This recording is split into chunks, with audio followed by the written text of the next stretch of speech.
साजणीमधील N T Patil यांच्या जागेमध्ये रुकडेतील विनोद अशोक परीट यांचं चारचाकी दुरुस्तीचं गॅरेज आहे. विनोद आज सकाळी नेहमीप्रमाणे सुमारे 10 वाजण्याच्या सुमाराला गॅरेजवर आले असता गॅरेजच्या दरवाजाच्या पट्ट्या कापून चोरी झाल्याचं त्यांच्या निदर्शनाला आलं. चोरट्यांनी 2 मोठ्या बॅटऱ्या, हेड, इंजिन मटेरियल तसंच वाहन दुरुस्तीसाठी लागणारी विविध साधनं असा सुमारे 40 ते 45 हजार रुपयांचा मुद्देमाल लंपास केलाय. माझी गॅरेज साजणी येथे राजधानी धाब्याच्या समोर श्रीकृष्ण ऑटो गॅरेज म्हणून माझी गॅरेज आहे.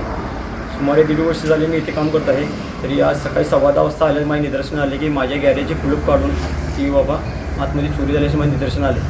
गॅरेजवरून आत गेले असता माझ्या गॅरेजमधील की कमीत कमी 40 ते 45 रुपये मटेरियल चोरी गेले की त्यात की जॅक, स्पॅनर, बाकी आपले इंजिनचं मटेरियल, बॅटरी अशी बरीच साहित्य गेलेलं आहे.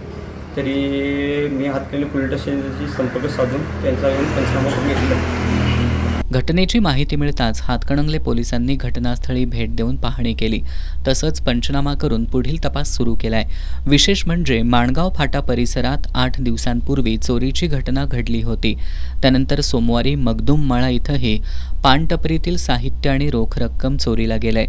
काल हेरले इथं सुद्धा चोरीची घटना घडली आहे. अशा प्रकारे वारंवार चोरीच्या घटना घडत असल्यानं नागरिकांमध्ये भीतीचं वातावरण निर्माण झालं असून पोलिसांनी रात्रीची गस्त वाढवून चोरट्यांचा तातडीनं बंदोबस्त करावा अशी मागणी होतीये.